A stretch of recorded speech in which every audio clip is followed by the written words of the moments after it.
Well, they're a major part of our lives, and now there's a chance to join the crew. Chelsea Daniels gets the latest from the pilots and the paramedics behind the scenes at the Air Rescue Trust.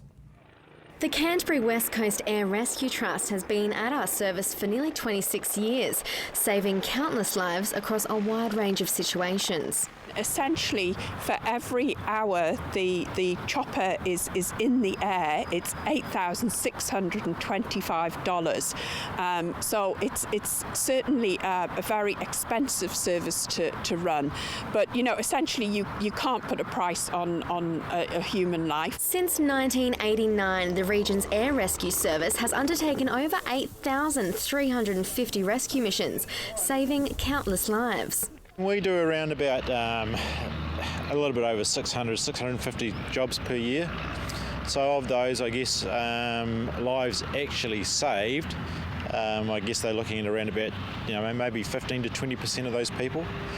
But of all of those people that we've got, the outcome for those patients is better in every single case. During last year alone, the team made over 850 missions.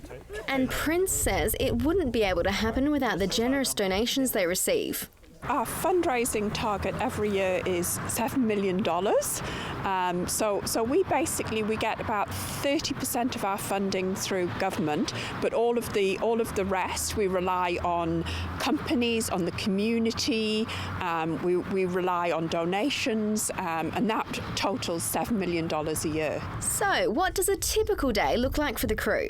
Stuart Farquhar is an air rescue pilot, and his isn't your typical workday. One of the good things about being a rescue helicopter pilot is no 2 days are the same. So we don't really know what we're going to do from hour to hour, from almost minute to minute when we turn up at work.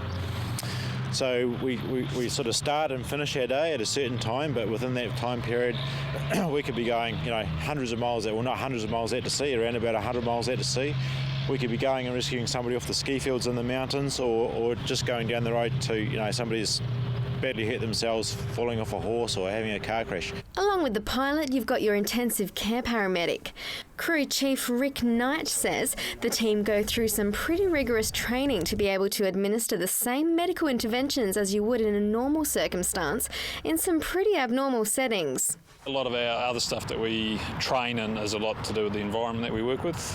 We do a lot of offshore jobs, water rescue jobs, river rescue work, high alpine snow conditions, that sort of stuff. So a lot of our training is based on our own survival and how to look after ourselves and look after the patients as well. And they have launched a new and exciting way that the public can get involved. An exciting new thing that we've just launched is the Air Rescue Support Crew. So we're inviting people to come and effectively join the crew, and they sign up, and so you can do that for as little as $10 a month, up to $50 a month, and you will get registered to join the crew. You'll get invited along to a VIP event where you'll get to meet the crew. You can go into a draw to win a helicopter flight. There's wonderful merchandise that you'll receive, and you'll also go in the draw to potentially win $1,000 from Westpac. They've kindly donated that as one of our major sponsors. But more importantly, you can be part of the amazing work that these guys do on a daily basis. Chelsea Daniels, CTV News.